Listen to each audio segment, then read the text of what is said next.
Today we're going to talk about automobile brakes, how they work, and how to keep them in good condition. Good working brakes are as important on a car as a good working engine, because if you can't stop quickly, you're going to be in big trouble. So let's get started. Did you know that brakes rarely break? They're really reliable, but just like a crayon or a pencil, they do wear down after too much use and have to be replaced. And that's what we're going to be doing today. Did you know that brakes on a car are pretty much the same as brakes on a bike? Let's take a look at your bike and you'll see what I mean. Just like the brakes on a car, bikes have the same parts too.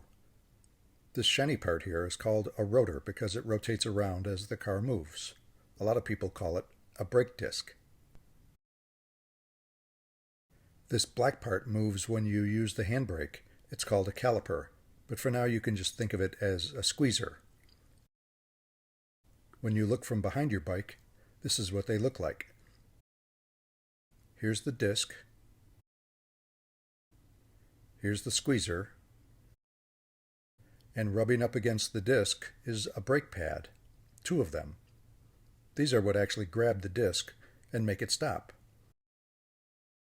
Watch how they move when you need to stop. Now let's see what they look like on your mom's car. The red ring is the rotor or disc. The caliper that squeezes the pads is here in the red circle. And the brake pads are installed inside the caliper. You'll actually get to see me put them together in a few minutes. Obviously your mom doesn't use her hands to apply the brakes like you do, but she has to step on a brake pedal to slow or stop the car when she wants to. So let's start with the repair.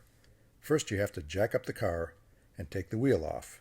To do this you have to unscrew what's called lug nuts. They're on really tight sometimes, so you have to use your feet.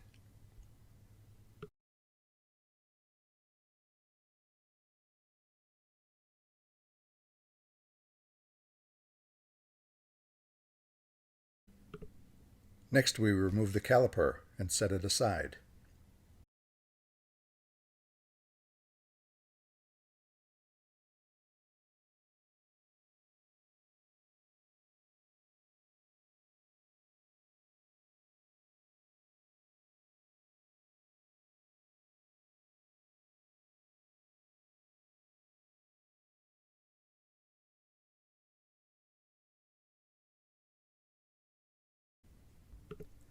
The 2 black brake pads are very dirty, so I have to wear gloves.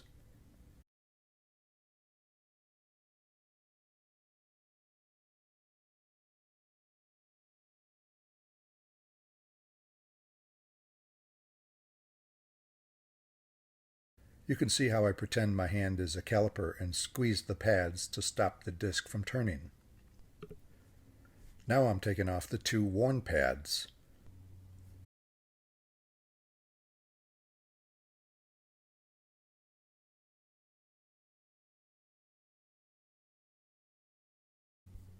The shiny one is a new pad, and the black one is the old pad.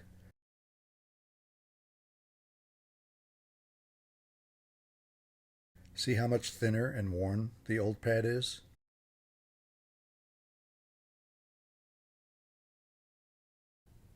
Next I remove the bracket that holds the caliper so I can take off the old worn rotor and install a new one. The bolts are pretty long, so I'm speeding up the video while I get them out.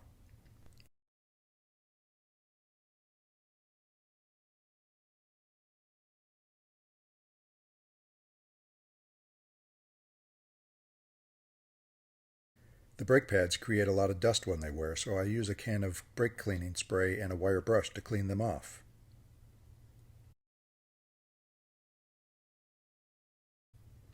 After one last screw, I can finally take off the worn rotor.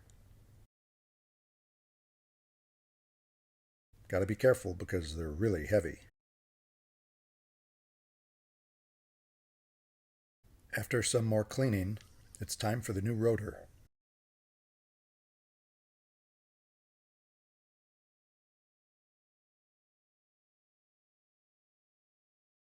Here I'm putting the bracket back on and the bolts.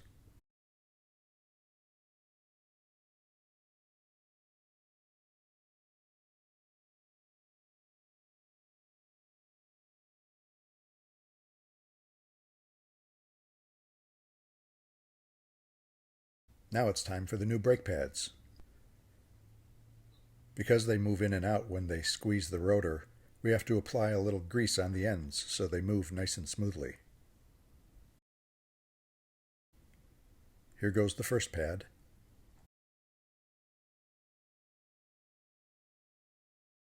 And here goes the second one.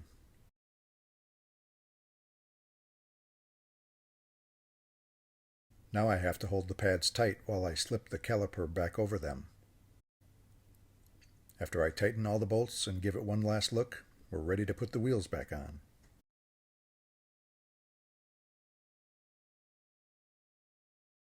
Using the steering wheel, I straighten out the brakes, do a little cleanup,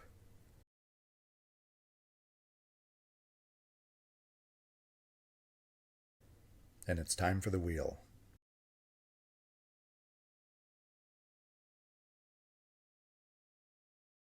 When the wheel's in place, I put the lug nuts back on, tighten them up. I lower the car and remove the jack.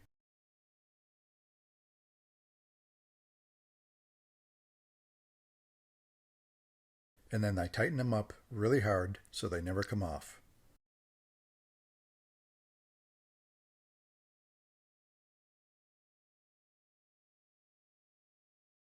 Well, I hope you liked Grandpa's video.